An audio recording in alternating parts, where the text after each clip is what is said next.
L'homme apprend qu'il est en phase terminale d'un cancer du poumon. Le médecin veut discuter de son état de santé avec lui, mais il claque la porte et s'en va. Il monte dans sa voiture pour se ressaisir, décidé à dilapider le peu de temps qu'il lui reste. Pour comble de malchance, Jacques, à peine rentré au bureau, découvre sa petite amie dans le bureau de son supérieur. Visiblement, elle ne lui appartient plus. Peu après, son supérieur lui confie une mission, éliminer un traître, sans pouvoir emporter d'outils, car son supérieur ne veut pas faire d'histoire. Peu après, Jacques retrouve son meilleur ami, lui demandant de l'accompagner pour accomplir cette mission. Inquiet pour la santé de Jacques, son ami accepte sans hésiter. Rapidement, ils arrivent chez la cible. Ils enfilent des cagoules, forcent habilement la serrure et entrent. Mais c'est en réalité un piège. Tous deux sont neutralisés, puis traînés contre le mur. L'adversaire n'hésite pas et élimine immédiatement l'ami de Jacques. Puis c'est au tour de Jacques. Dans ce moment critique, il riposte rapidement et parvient à neutraliser son assaillant. Mais de toute évidence, il n'y a pas qu'un seul ennemi dans la pièce. Grâce à sa perception aiguisée, Jacques saisit l'occasion et agit rapidement. Après avoir éliminé 3 ennemis, il découvre une jeune fille ligotée dans la pièce. Avant de partir, Jacques la libère et l'emmène avec lui. Une fois calmé, Jacques comprend qu'il est tombé dans un piège tendu par son supérieur. La jeune fille à ses côtés lui a déjà tout expliqué.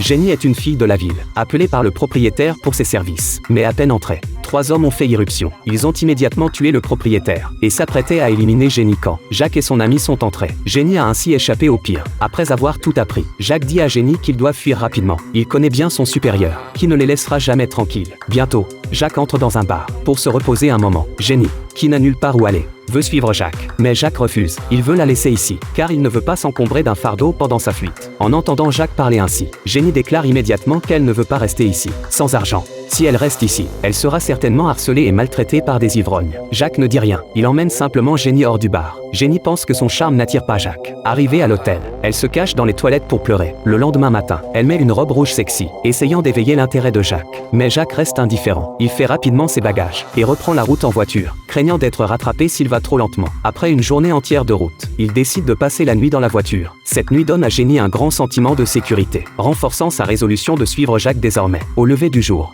ils continuent leur fuite. C'est alors que Jenny indique que sa maison est juste devant. Elle souhaite y récupérer quelques vêtements. Jacques veut d'abord refuser, mais voyant son air pitoyable, il finit par accepter.